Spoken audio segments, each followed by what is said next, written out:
get home from a day shopping in a city street, I pop on the kettle though I'm nearly dropping on my feet. Make a nice cup of tea, then I switch on my favourite channel. It's the best time for me as I flick off my flyaway panel. When we've been out for a treat at the Flesh and Blood Theatre, if you call it a treat, peering up and down the street for a metre, I think of old songs and the memories they bring back, while my thoughtful Norm helps me off with my left and right sling back. And I think of old songs from old shows as I powder my nose. And I think of a dear old hymn that time will never dim for me.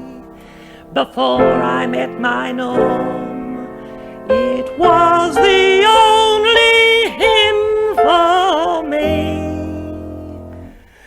All things bright and beautiful, all creatures great and small, all things wise and wonderful, Australia has them all.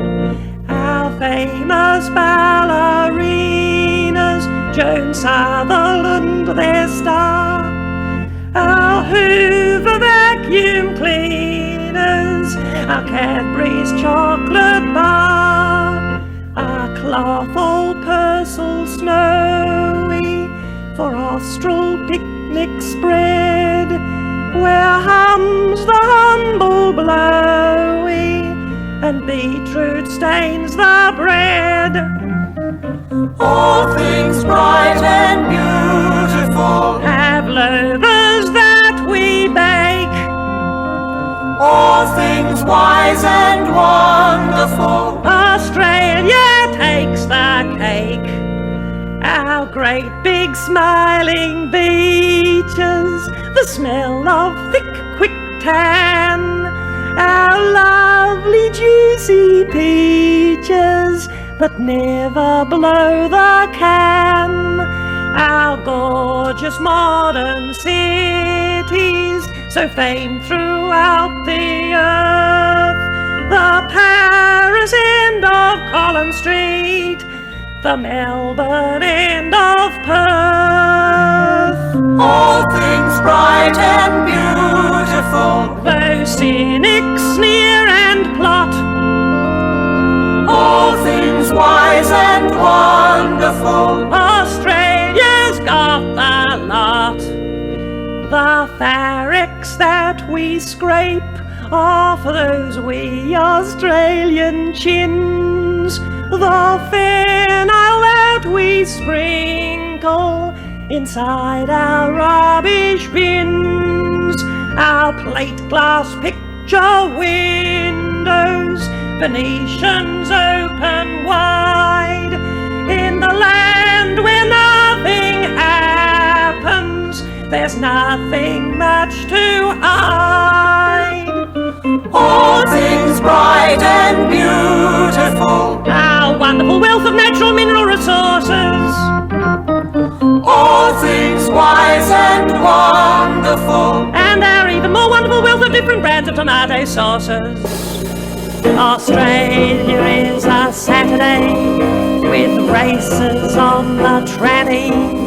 Australia is the talky smell of someone else's granny. Australia is a kiddie with zinc cream on its nose. Australia's voice is Melba's voice, it's also Normie Rose. Australia's famous postage stamps are stuffed with flowers and fauna. Australia is the little man who's open round the corner. Australia is a southern land of sand and serpentine. All year long,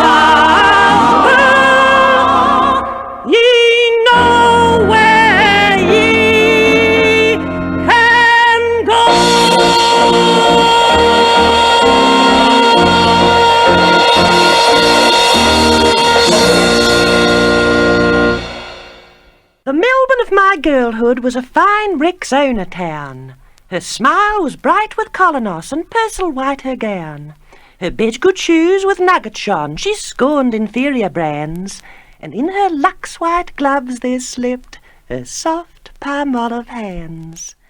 She washed her crown in glory in the suds of Wright's coal tar, and in her spotless laundry lay her loyal velvet bar.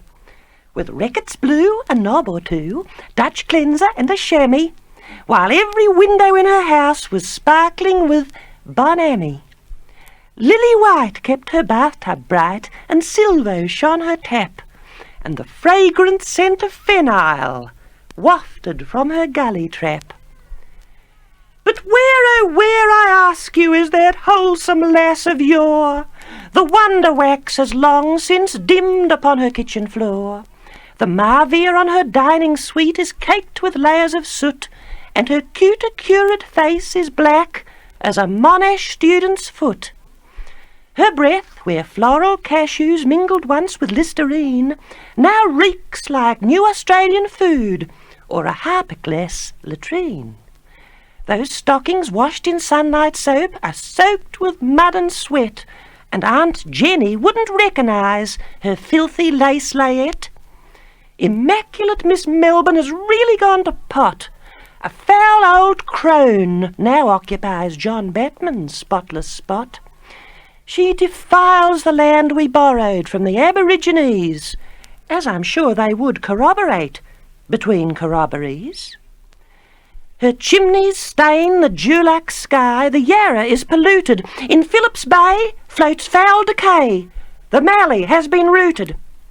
My childhood creek at Moonee Ponds, which once was clean and pure, now reeks like a new Australian's breath, or like some open sewer. The tourist with his camera and a gold-filled Qantas bag who comes to woo Miss Melbourne meets a filthy, toothless hag.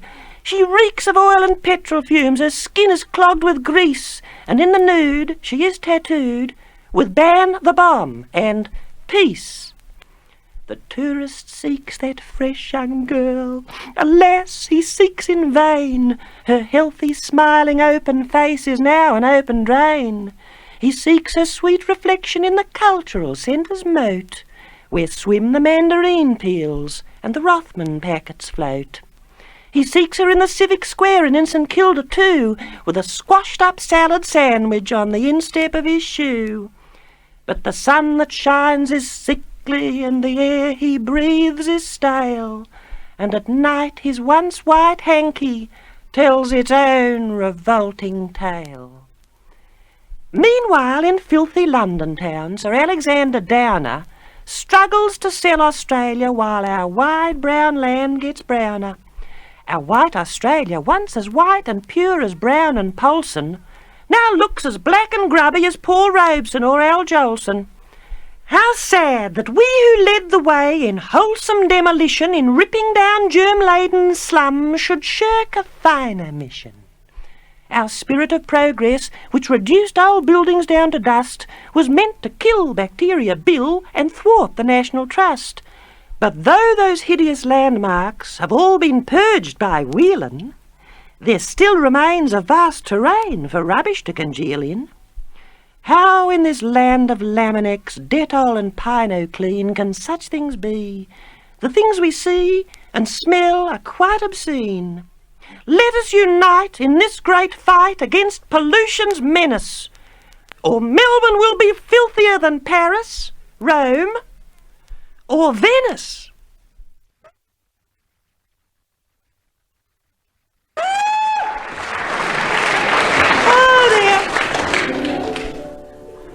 When the 25th of April has come and gone again, and another Anzac Day has passed us by, a host of wartime memories crowd into the brain, and every memory brings with it a sigh.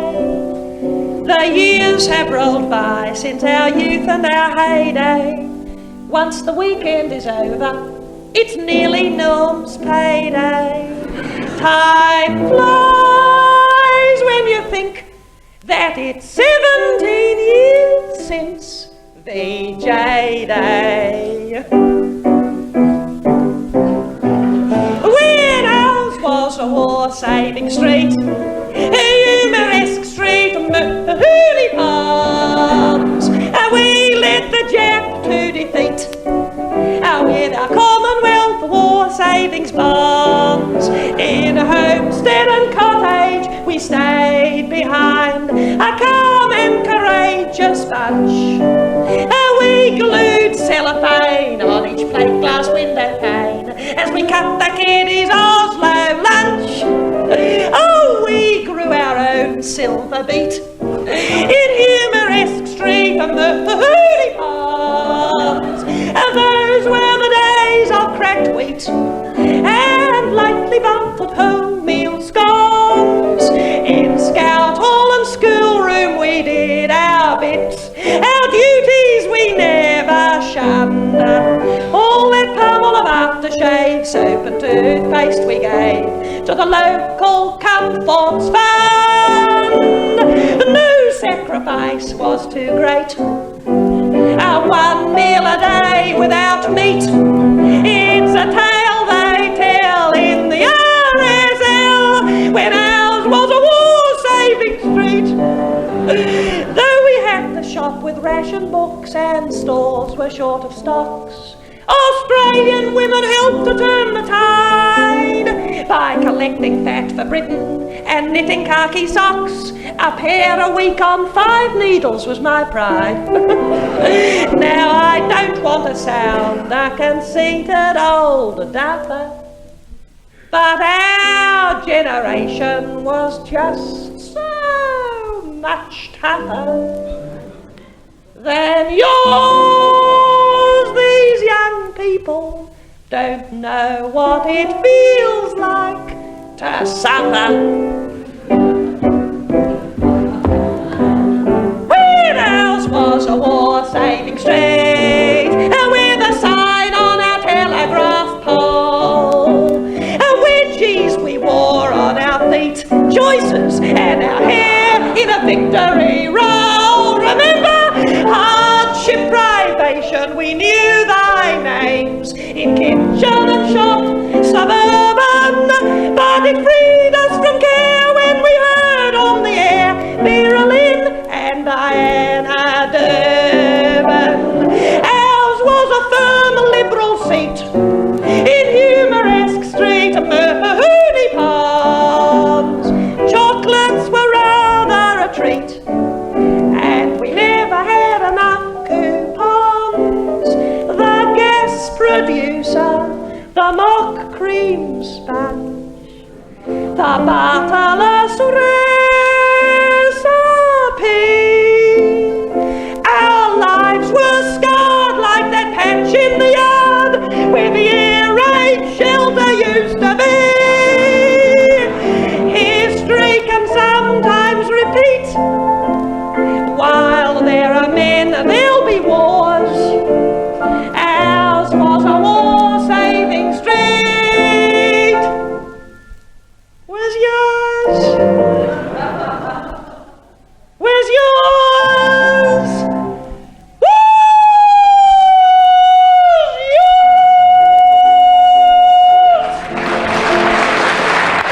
Bye-bye.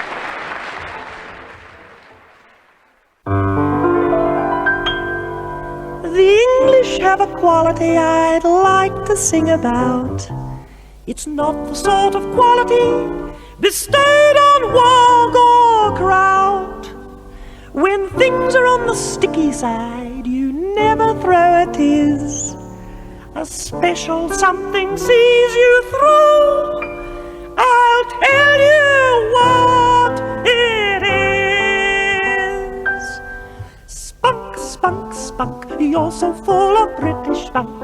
You're never in a panic, and you're never in a funk. So in this time of crisis, there's nothing quite so nice as singing spunk, spunk, spunk, spunk, spunk, spunk, spunk.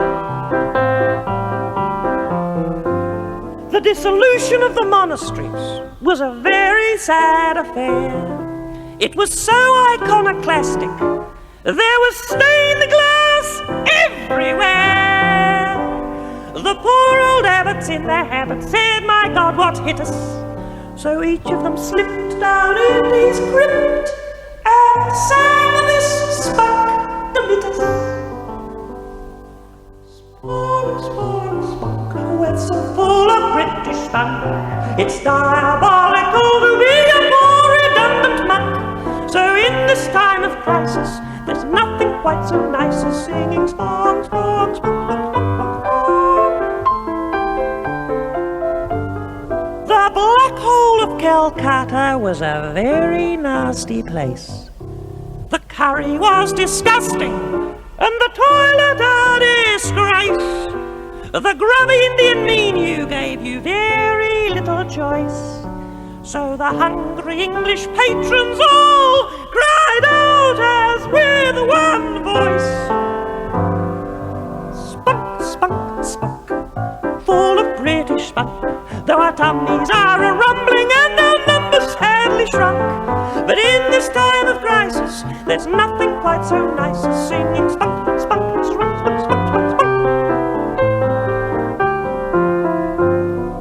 A chappie who saw the Second World War has somewhere wisely written, if it wasn't for a handful of ex-public school boys who bravely manned the Spitfires, we'd never have won the Battle of Britain.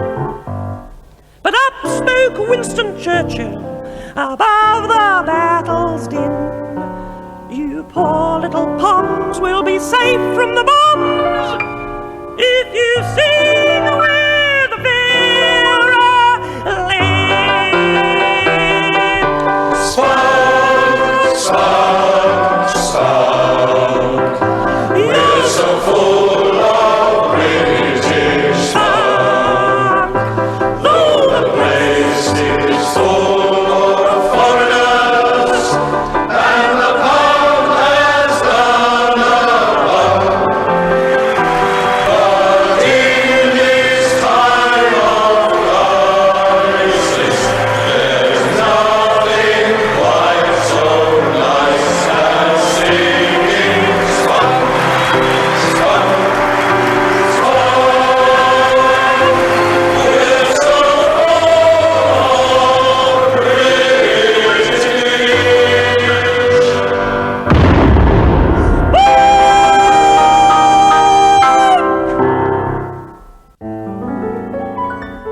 I have lived all my life, schoolgirl, mother and wife, in decent suburban seclusion.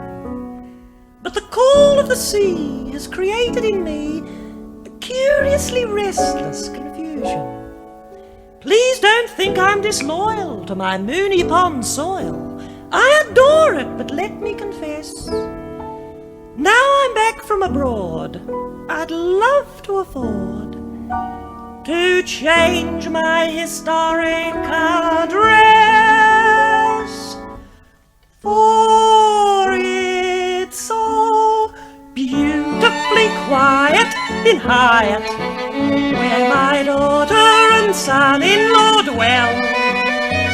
They've severed their bonds with beloved Mooney Ponds, and I don't see why I can't as well. Or I'm dying to try it in Hyatt, with the aid of those nice housing schemes, where the cream brick veneers stay hygienic for years. In Hyatt, the place of my dreams. Please don't gather from this I'm not going to miss the suburb in which I was born. I'll miss the old church, but I long for a birch and a bird bath upon my front lawn. The best Hyatt homes have got hundreds of gnomes, all scattered about on the grass. They have wrought iron too, in a pale dark egg blue, and acres of sand-blasted glass. And if you want it, you buy it in Hyatt. It's so close to the train and the bus. As a matter of form, I even asked Norm, and he said it was just built for us. You can't really deny it for Hyatt. It's a really refined type of thought. Be that as it well may, or be closer to the may. And Hyatt has captured my heart, for it's so beautifully quiet in Hyatt. It's so beautifully cozy and clean. The folk who live there never gossip or stare. They're too busy watching a screen. There's no place in Australia to buy it. It's spelled Highet.